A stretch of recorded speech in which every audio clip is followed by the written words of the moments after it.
Assalamualaikum warahmatullahi wabarakatuh. Halo sahabat pesona alamku, hari ini saya mau ngajak kalian jalan-jalan, tapi bukan ke tempat wisata yang ada tiketnya, bukan ke mall, apalagi ke pantai yang penuh jualan jagung bakar. Kita mau ke tempat yang jarang banget dikunjungi orang, apalagi yang nyari spot selfie.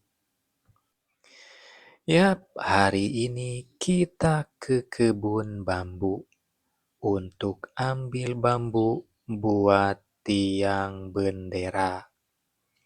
Tapi tenang, ini bukan sekedar jalan-jalan biasa. Kita akan ngobrolin juga soal bambu, mulai dari manfaatnya, cara nebangnya, sampai kenapa bambu itu bisa jadi lambang perjuangan. Yuk, kita mulai masuk melewati kebun pisang, si paling banyak manfaatnya. Daunnya buat bungkus lontong, bisa buat semai benih cabai, bisa juga buat alas makan nasi liwet. Nah, sekarang kita lewatin kebun bambu orang. Saya jadi ingat pepatah, jangan ngambil bambu di kebun orang. Tapi ini cuma lewat. Kita sopan kok. Jalannya pelan, napas ditahan, suara diminimalisir, kayak maling niat baik.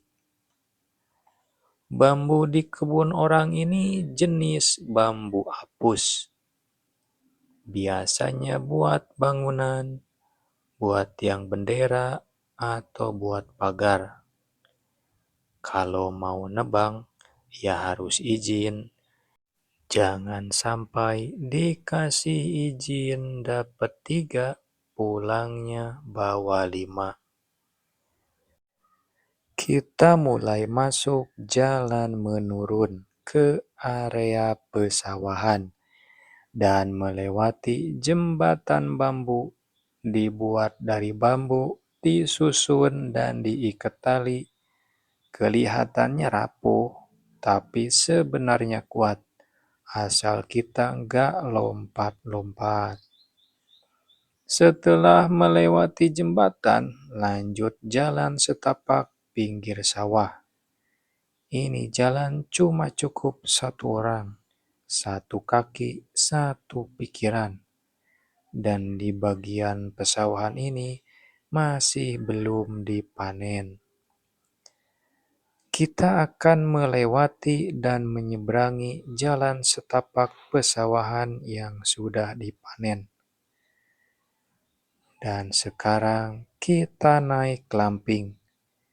Ini bukan tanjakan gunung, tapi cukup bikin dengkul mikir ulang. Dan akhirnya sampai juga. Ini kebun bambu kita. Bambunya semua tinggi-tinggi, kayak lagi upacara. Tapi tenang, kita nggak langsung tebang. Kita pilih-pilih dulu. Yang sedang, nggak terlalu kecil, juga nggak terlalu besar. Warna batangnya agak gelap, daun bawah udah mulai kering.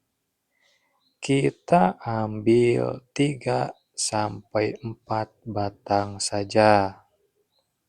Untuk memotong bambu, ada tekniknya. Yang pertama, kita bersihkan dulu area sekitar. Setelah itu, potong pada ruas bambu sekitar 20-30 cm dari tanah. Lalu potong dengan sudut miring sekitar 45 derajat. Setelah itu, tebang dari sisi miring terlebih dahulu secara pelan-pelan dan dilakukan secara terus-menerus sampai bambu roboh dan putus. Kemudian ranting-rantingnya juga dipotong biar rapi. Oke, bambu udah dapat, tinggal dibawa pulang. Di rumah kita lap dan bersihin, lalu dicat dulu biar awet. Untuk warnanya terserah teman-teman, mau putih, merah, hijau, atau coklat. Tapi karena saya ada sisa cat dulu, jadi saya pakai cat yang dulu dan warnanya krem. Cat bisa melindungi bambu dari rayap dan air. Kalau dikasih pelapis tambahan, bisa tahan sampai bertahun-tahun. Setelah selesai dicat, bambu dijemur dulu beberapa menit atau jam sampai kering. Kalau sudah kering, kita pasang bendera dulu, lalu kita pasang di pagar. Atau ada juga yang di tanah, tergantung lokasi. Kalau saya dipasang di pagar, terus dikasih tali biar kuat. Bendera merah putih pun siap dikibarkan. Jadi hari ini kita bukan cuma jalan-jalan dan ambil bambu, tapi juga belajar banyak hal. Dari batang-batang bambu yang kelihatannya sederhana, ternyata memiliki cerita dan manfaat. Bambu ini bukan cuma buat jemuran atau pagar. Dari zaman dulu, dia jadi tiang rumah, alat musik, sampai tiang bendera. Bahkan pernah jadi senjata. Waktu rakyat nggak punya apa-apa buat melawan penjajah, mereka pakai bambu diruncingkan, dipegang erat, jadi simbol keberanian rakyat kecil yang nggak kecil nyalinya. Bambu itu lambang perjuangan, sederhana tapi kokoh, lentur, dan gak gampang patah.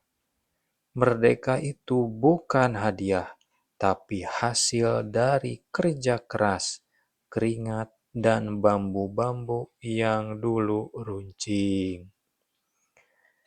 Oke teman-teman, demikian jalan-jalan kali ini. Semoga bermanfaat. Seperti biasa, kita berdoa terlebih dahulu. Semoga selalu diberi kesehatan dan keselamatan, dan selalu dilancarkan dalam segala urusan dan kerjaannya. Dirgahayu Republik Indonesia ke-80. Merdeka!